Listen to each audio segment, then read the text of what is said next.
Assalamualaikum warahmatullahi wabarakatuh. Kali ini saya akan membahas tentang sistem ekskresi pada manusia. Adapun materi yang akan kita pelajari pada video kali ini adalah pengertian ekskresi dan organ ekskresi. Namun sebelum saya lanjutkan, perhatikan tulisan subscribe. Apabila masih berwarna merah, maka silahkan klik pula gambar lonceng yang ada di sampingnya. Tujuannya adalah agar sahabat dan adik-adik dapat menerima notifikasi atau pemberitahuan apabila saya mengupload materi baru atau video yang baru. Bagi sahabat dan adik-adik yang sudah subscribe, saya ucapkan terima kasih banyak. Nah, di sini yang kita bahas adalah pengertian ekskresi. Ekskresi merupakan proses pengeluaran zat-zat sisa metabolisme yang sudah tidak digunakan lagi oleh tubuh kita. Sisa-sisa metabolisme ini berupa senyawa-senyawa yang bersifat racun atau toksik, sehingga jika tidak dikeluarkan dapat menyebabkan terganggunya fungsi organ-organ yang ada di dalam tubuh kita. Adapun organ-organ yang berperan dalam sistem ekskresi pada manusia meliputi ginjal, kulit, paru-paru, dan hati.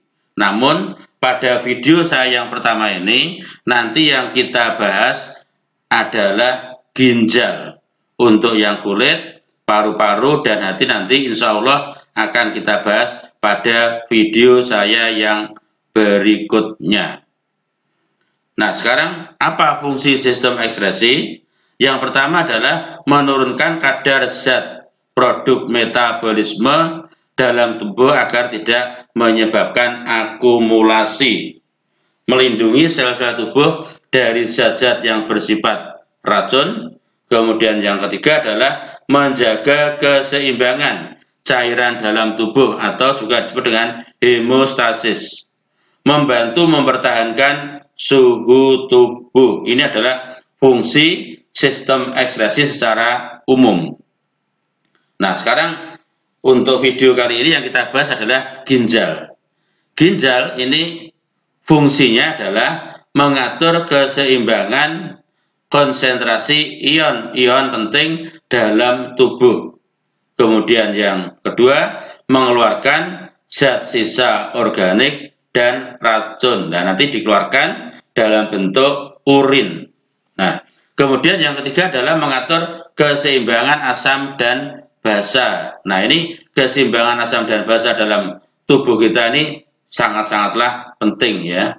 Kemudian yang berikutnya adalah menjaga tekanan darah, kemudian mengatur produksi sel-sel darah merah di dalam sumsum tulang. Kemudian mengendalikan konsentrasi nutrisi darah. Nah, sekarang ini adalah struktur ginjal. Bagian-bagian ginjal ini ada namanya lobus ginjal, hilus atau hilum, kemudian sinus ginjal, parenkim ginjal, dan pelvis renalis. Jaringan penyusun parenkim ginjal ini bagian luar ini disebut dengan korteks dan bagian dalam disebut dengan medula. Korteks ini tersusun atas nefron. Nefron ini merupakan unit struktural dan fungsional terkecil dari ginjal. Pada nefron terdapat komponen pembuluh darah. Ini ada arteri aferen, glomerulus, arteri eferen, dan kapiler peritubuler. Ini adalah komponen pembuluh darah ya, atau komponen yang ada pada nefron. Dan juga nanti ada komponen tubuler. Nah, komponen tubuler ini misalnya ada kapsula abdomen, ada tubulus contortus proximal, lengkung Henle, tubulus contortus distal, dan tubulus collectivus. Nah, ini semuanya masuk pada bagian dari nefron. Sedangkan untuk medula itu terdiri atas massa triangular yang disebut dengan piramida ginjal yang akan berhubungan dengan saluran pengumpul urin.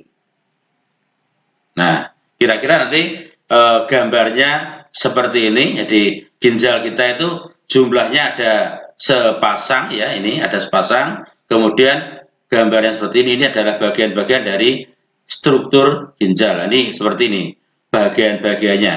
Nah, silakan nanti diamati bagian-bagian dari ginjal itu mana yang merupakan korteks, mana yang merupakan medula, dan yang lainnya juga. Nah, ini adalah struktur nefron. Nah, ini ya. Jadi di sini gambar yang seperti ini, ini adalah nefron. Ini merupakan struktur terkecil dari ginjal.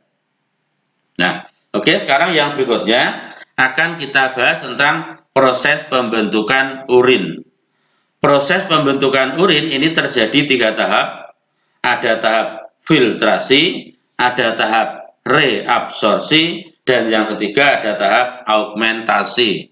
Nah, yang pertama adalah tahap filtrasi yang terjadi di dalam glomerulus. Jadi ini proses penyaringan sel darah terjadi pada glomerulus. Nah, jadi yang perlu saya tegaskan adik-adik sekalian ya, bahwa yang disaring oleh glomerulus itu adalah darah, bukan air ya. Walaupun kadar urin itu nanti dipengaruhi juga oleh jumlah air yang diminum ya.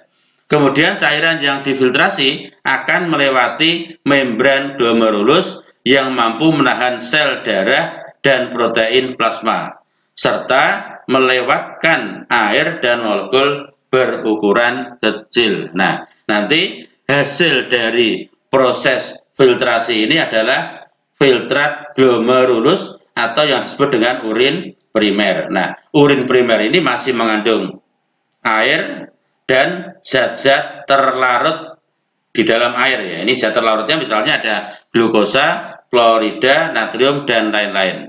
Nah, tapi nanti tanpa protein, plasma, dan elemen seluler. Ini adalah hasil dari proses filtrasi.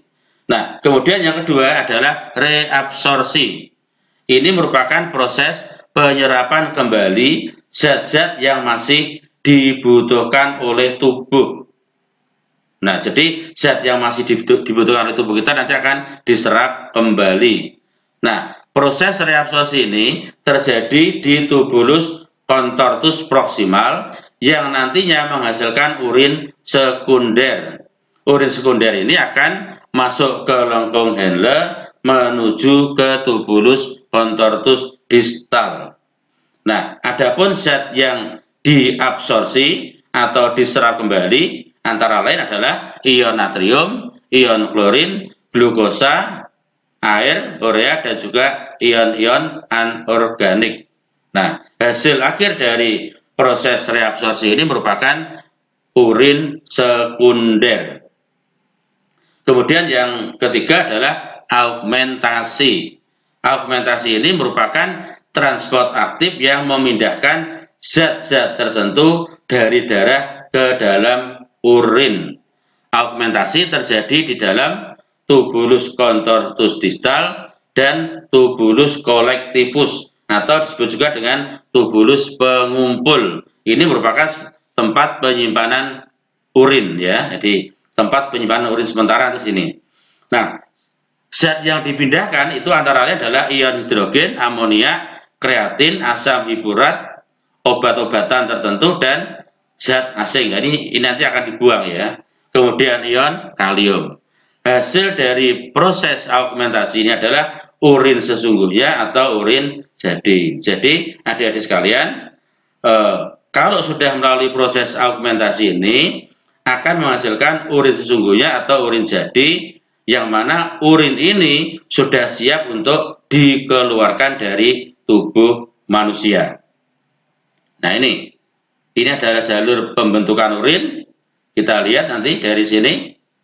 Nah, dari ini adalah kapsula bome, nanti di sini ada glomerulus ya. Terus nanti ke sini. Nah, ini ada di sini lengkung Henle nanti. Kemudian nanti akan sini. Nah, ini adalah kira-kira jalur pembentukan urin seperti itu. Nah, sekarang yang berikutnya adalah penyimpanan sementara urin dan berkemih ya. Urin dari ductus collectivus ke pelvis renalis, ke ureter, kemudian ke vesika urinaria atau juga disebut dengan kandung kemih. Nah, dinding kandung kemih berlipat-lipat dengan struktur otot yang dapat meregang untuk meningkatkan kapasitas penyimpanan urin. Nah, jadi nanti di dalam kandung kemih ini atau vesika urinaria ini, maka nanti urin akan disimpan sementara sebelum dibuang. Nah, apabila kandung kemih ini penuh ya, nah ini ya, maka nanti akan ada keinginan untuk buang air kecil. Nah, ini jadi keinginan buang air kecil itu disebabkan oleh apa? Oleh karena isi urin dalam kandung kemih sudah mencapai 170 atau 230 ml. Jadi kalau nanti adik-adik sekalian yang kok ingin buang air kecil, itu berarti volumenya sudah mencapai antara 170 dan 230 ml.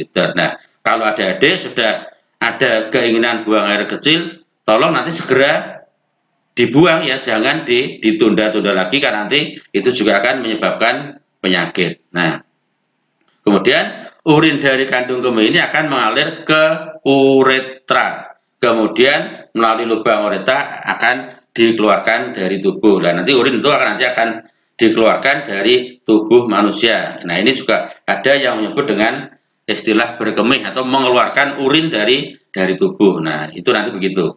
Jadi dikeluarkan melalui uretra, melalui dari uretra ya, kemudian nanti melalui lubang luar dan nanti akan dikeluar dari tubuh manusia. Nah, kemudian faktor-faktor yang mempengaruhi proses pembentukan urin.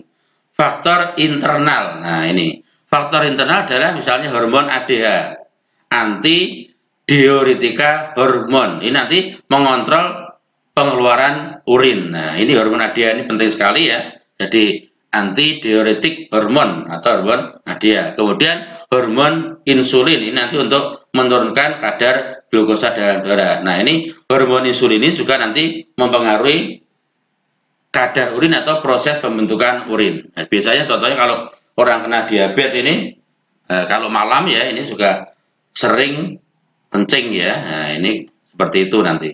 Kemudian faktor eksternal misalnya suhu. Nah, suhu lingkungan. Misalnya kalau adik-adik sekalian kalau suhunya dingin, maka nanti akan sering kencing ya kan, atau lebih sering kencing daripada suhunya panas. Mengapa? Kalau suhunya panas kita akan berkeringat. Nah, dengan berkeringat itu maka nanti kadar urin nanti akan turun. Apabila suhunya dingin, maka nanti kita ya, manusia ini akan lebih sering untuk mengeluarkan urin ya. Nah, itu. Kemudian jumlah air yang diminum. Nah, ini kalau semakin banyak air yang diminum, otomatis akan semakin sering kencing ya, atau sering mengeluarkan urin. Kemudian alkohol ini juga bahaya ya, karena dapat menghambat pembebasan ADH. Oleh karena itu, adik-adik sekalian ya, dan sahabat sekalian, jangan sampai nanti mengkonsumsi alkohol. Nah, sekarang karakteristik urin. Sifat-sifat fisik urin ya, sekarang volumenya itu kurang lebih nanti ini yang normal ya, antara 800 sampai 2500 ml per hari. Warnanya kuning pucat sampai kuning tua. Kemudian berat jenisnya ini ada 1,003 sampai 1,035 gram per cm3 ya. Kemudian pH-nya antara 4,7 sampai 8, kemudian baunya khas, jadi baunya khas amonia. Nah, ini Seperti itu bau khas dari urin. Jadi kalau baunya tidak menyengat itu karena di situ mengandung amonia. Kemudian komposisi urin yang normal, ini perlu adik-adik perhatikan, urin yang normal itu komposisinya adalah zat buangan nitrogen, misalnya apa? Urea, asam urat, kreatin. Kemudian benda-benda seperti keton ya, kemudian asam hiburat, toksin atau racun, kemudian zat-zat asing. Nah, zat kimia asing ini juga nanti akan dibuang, pigmen, enzim, vitamin, hormon, dan elektrolit. Jadi nanti memang ada beberapa vitamin juga nanti yang ikut terbuang ya. Itu. Kemudian urin yang tidak normal. Nah, ini juga perlu diketahui ini. Urin yang tidak normal itu masih mengandung albumin. Nah, ini merupakan protein ya. Kemudian glukosa, sel darah merah, zat kapur, kemudian batu ginjal, dan badan keton dengan jumlah yang berlebihan. Nah, ini kalau nanti ini ketonnya jumlah berlebihan, ini berarti urinnya tidak normal. Nah, itu yang bisa saya sampaikan. Apabila ada pertanyaan, silakan tulis pada kolom komentar. Dan apabila video ini dirasa bermanfaat, silahkan bagikan, silahkan share kepada teman-teman atau sahabat-sahabat dari adik-adik sekalian. Mudah-mudahan bermanfaat. Terima kasih sudah menyaksikan video saya ini. Saya akhiri. Wassalamualaikum warahmatullahi wabarakatuh.